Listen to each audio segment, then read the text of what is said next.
કર્માનુગ્રહણી એમ શબ્દ છે ને, કર્મ અનુગ્રહણી.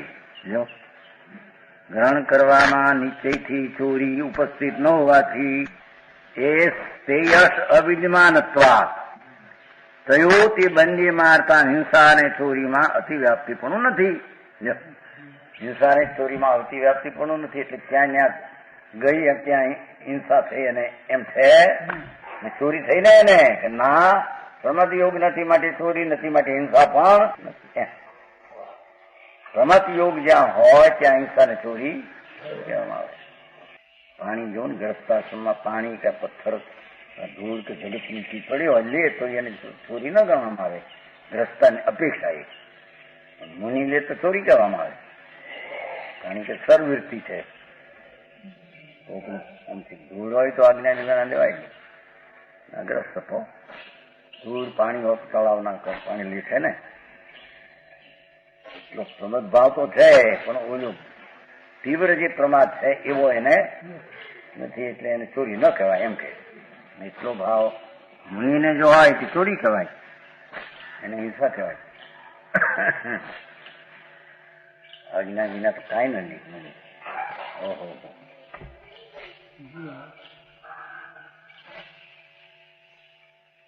તયો હિંસા સ્તયો, હિંસા ને સ્તય એટલે ચોરી.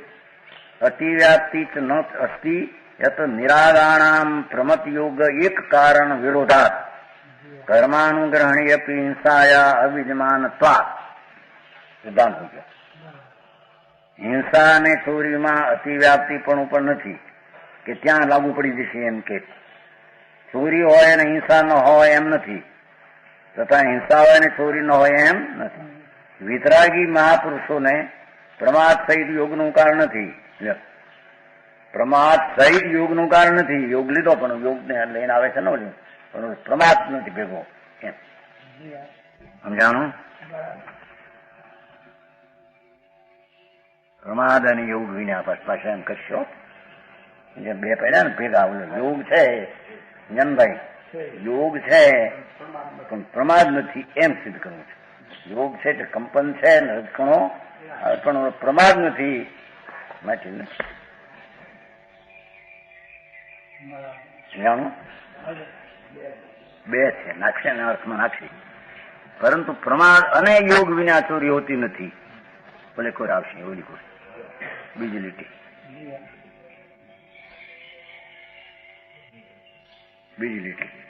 પ્રમાદ અને યોગ વિના બે સિદ્ધ કરવું છે ને. યોગ કંપન તો છે તેથી રજકણો આવે છે, પણ પ્રમાદ નથી માટે ચોરી નથી, નિશા નથી. ભારી વાત. કેમ કે વિતરાગી મહાપુરુષોને પ્રમાદ સહિત યોગનું કારણ નથી. આ તો એ આવ્યું ને એમ, પ્રમાદ સહિત યોગનું કારણ નથી. યોગ છે કંપન, રજકણો આવે છે, પણ પ્રમાદ પણ નથી. તે કારણે દ્રવ્ય કર્મનો કર્મની વર્ગણાઓનું ગ્રહણ હોવા છતાં જો નિમિત્ત છે ને યોગ, એને લઈને દ્રવ્ય કર્મનો કર્મ. ચોરીનો સદભાવ નથી, ચોરી છે નહીં.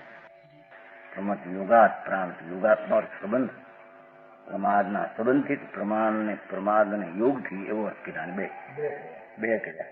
પ્રમત યોગાત પ્રાણ એટલે પ્રમતના સંબંધથી એમ નહીં, એવો શું કહ્યું. પ્રમાદ અને યોગ બે અર્થ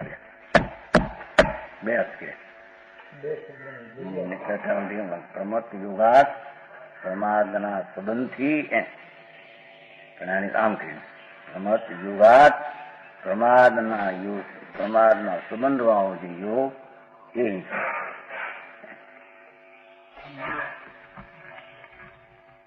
પ્રમાદ અને યોગ હું બે કહ્યું ભાઈ.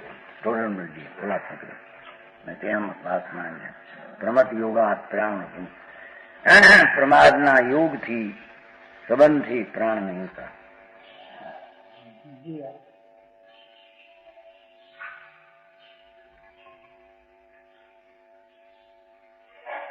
કેમ કે વિતરાગી મહાપુરુષોને પ્રમાદ સહિત યોગનું કારણ નથી.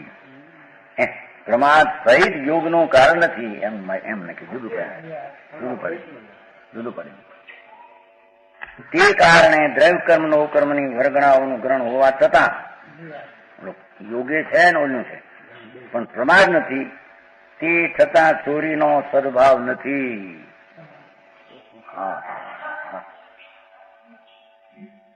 પ્રમાદ ન હોવાથી, જો પ્રમાદ ન હોવાથી દીધા વિના વસ્તુનું ગ્રહણથી ચોરી છે. કીધું ને સદભાવ નથી, પ્રમાદ ન હોવાથી એમ દીધા વિના વસ્તુનું ગ્રહણથી ચોરી છે. વિતરાગી હરણ ભગવાનને કર્મ નો કર્મ વર્ગણાઓનું ગ્રહણ હોય છે અને તે વર્ગણાઓ કોઈને આપેલી નથી, માટે તેમને ચોરીનો પ્રસંગ આવે. પરંતુ પ્રમાદ અને યોગ વિના ચોરી હોતી નથી એમ કીધું છે. પહેલેથી જુદું પાડ્યું. મગજીની શીખાય પણ ધીરજથી કેટલી કરી દો. પ્રમાદ યોગ છે તે જ હિંસા છે. કસાય વાળો યોગ છે તે જ હિંસા. તેથી અતિવ્યાપ્તિપણું પણ નથી. ત્યાં એવું એમ કે ત્યાં હિંસા લાગુ પડી જાય છે એમ નથી. જો હિંસા પ્રમાદ વિના ચોરી થઈ શકતી હોત તો અતિવ્યાપ્તિ દોષ આવશે. હિંસા પ્રમાદ વિના ચોરી થઈ શકતી હોત તો પણ તે તો અહીં નથી. માટે એ વાત સિદ્ધ થઈ કે જ્યાં હિંસા નથી ત્યાં ચોરી પણ, જ્યાં હિંસા નથી ત્યાં એમ, અને જ્યાં ચોરી નથી ત્યાં હિંસા પણ નથી. એ અતિવ્યાપ્તિ દોષનો નિષેધ સમજાણું થાય. તથાપિ કહાનવાણીના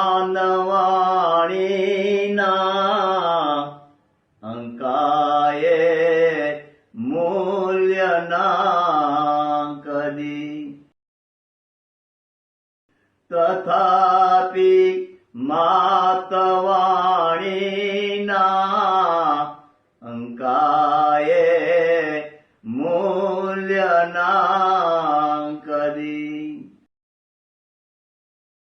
પરમ કૃપાળુ પૂજ્ય સદગુરુ દેવનો જય હો.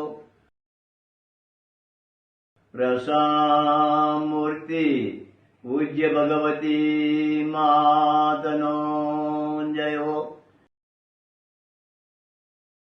જીનવાણી માતનો જય હો. પરમ મિત્રાગ દિગંબર જૈન ધર્મનો